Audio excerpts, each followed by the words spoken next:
പാതയോരത്ത് കിടന്നുറങ്ങുന്നവരെ കണ്ടിട്ടുണ്ടോ? കുഞ്ഞുണ്ണി മാഷ് ഒരു വരിയുണ്ട്: ഉടുത്തമുണ്ടഴിച്ചങ്ങ് പുതച്ചങ്ങ് കിടക്കുകിൽ മരിച്ചങ്ങ് കിടക്കുന്ന സുഖമുണ്ടിടാം. ഉടുത്തമുണ്ടഴിച്ച് പുതച്ച് കിടക്കുമ്പോൾ ഉള്ള പ്രത്യേകത, ഉടുത്തമുണ്ടിന് നല്ല ചൂടുണ്ടാവും. അപ്പൊ പുതക്കുമ്പോൾ തന്നെ ചൂടുണ്ടാവും. സാധാരണ നമ്മൾ ഏത് നല്ല പുതപ്പാണെങ്കിലും പുതക്കുമ്പോൾ പുതപ്പിനൊരു തണുപ്പായിരിക്കും.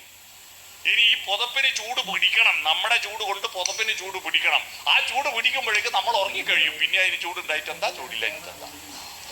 പുതക്കുമ്പോൾ ചൂടുള്ളതാണ് ഉടുത്തമുണ്ട്. ആ ഉടുത്തമുണ്ട് അഴിച്ച് പുതച്ച് കിടക്കുമ്പോ തലക്കിറുക്കുമ്പോ കാൽമലളവും, കാൽമലർക്കുമ്പോ തലക്കളവും. അപ്പൊ പുതപ്പ് ചവിട്ടി വലിച്ചു വെക്കും. പുതപ്പെന്താ, എലാസ്റ്റിക് ആണോ? നീളം കൂടാൻ നീളം കൂടില്ല. അപ്പൊ അവസാനം നമ്മൾ പുതപ്പിന്റെ മുമ്പ് തൂക്കും. മനുഷ്യൻ അത്രയേ ഉള്ളൂ. ഏത് പഞ്ചായത്ത് പ്രസിഡന്റ് ആയാലും ഏത് MLA ആയാലും പുതപ്പിനോട് തോറ്റുപോകും. പുതപ്പിന് കണക്കായിട്ട് നമ്മൾ നീളം കുറയും. താന്നെഴുതിയ പോലെ കിടക്കും.